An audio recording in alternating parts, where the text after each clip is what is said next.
happy election night. We have such an exciting night ahead of us, and it could be a really big one for the Saskatchewan NDP. The goal tonight, of course, is to pick up as many seats as they possibly can, more than the 13 they had going into this. So, Sally, I want you to tell us a little bit about one of the goals of the party tonight, which is, of course, to push outside of those urban ridings.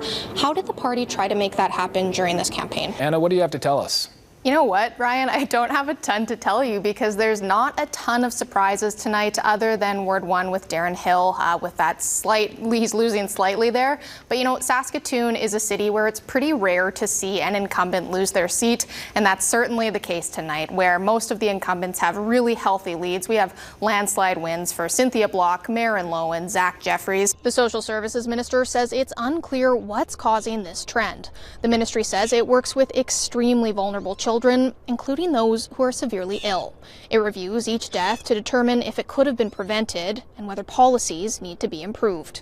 Words like disgusting and deplorable have been used to describe the living conditions here at the City Centre Inn and Suites, but for some residents, those words don't do the situation justice. Piss poor, black mold, mice, cockroaches, bed bugs, gangsters. Robert Dimeling and his partner Denisha Clark say they've lived in those conditions since August. They say it's not safe. In fact, police say someone was stabbed there early Thursday morning, and they've been called to the hotel 495 times this year. It's an indicator of the growing prevalence of unlawful gun use in the city. Saskatoon police seized 600 firearms last year. Nowadays, it's basically a daily event. Staff Sergeant Grant Obst says it's unclear why that's happening, but many of the firearms they come across are stolen. Global News filed an access to information request with the Saskatoon Police Service, looking for more details on the types of guns on the city streets. Prisoners' rights advocates are frustrated and worried about the soaring case numbers at the Saskatoon Correctional Centre.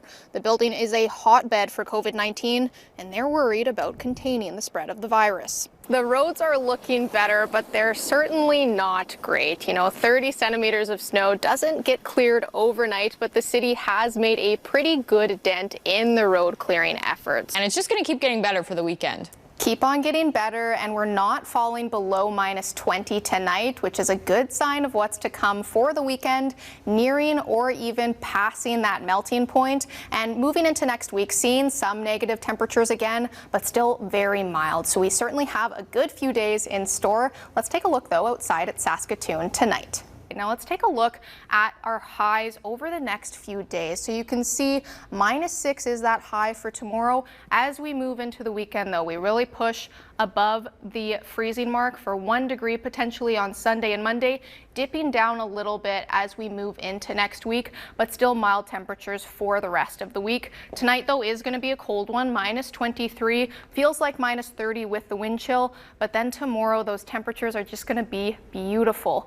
-6, a little bit cooler with the wind chill, going to feel like -14, but a great day in store to kick off the weekend.